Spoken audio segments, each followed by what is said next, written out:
ay xumar gözlüm. Üzü ay üzlüm, dili bal sözlüm, derdinden ölərəm, ay xumar gözlüm. Sen həzin nəğmə, sen sevgi şeirim, her sözüm mənam, en derin fikrim. Sen nazlı yarım, kalbim oxşarım, en şirin günahım, bugünüm sabahım, bugünüm sabahım.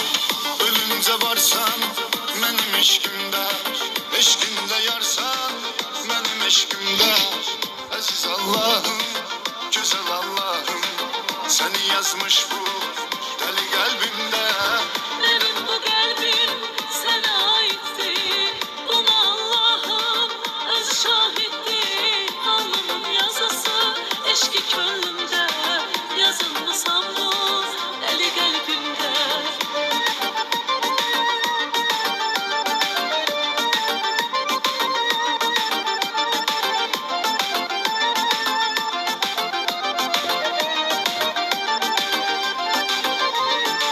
Şirin arzumsan, nazlı nazlımsan, hayatta bir ömür mene lazımsan. Şirin arzumsan, nazlı nazlımsan, hayatta bir ömür mene lazımsan. Yaşamak sebebim, nefesim ruhum, gözümde nurum, sevincim huzurum. Sevginle deliyem, ölerem sensiz, ayağına ölümüm, giderem sensiz. Ölünce varsan, benim eşkimde, eşkimde yarsan, benim eşkimde. Aziz Allah'ım, güzel Allah'ım, seni yazmış bu deli kalbimde.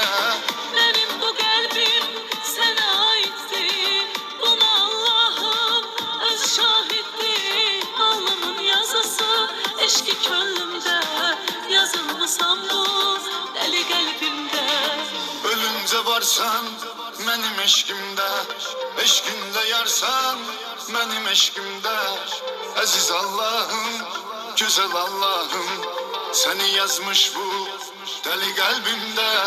Benim bu kalbim sana aittir, buna Allah'ım öz şahittir. Alnımın yazısı eşki könlümde, yazılmasam bu deli kalbimde. Ölünce varsan, benim eşkimde, eşkimde yarsan, benim eşkimde. Aziz Allah'ım, güzel Allah'ım, seni yazmış bu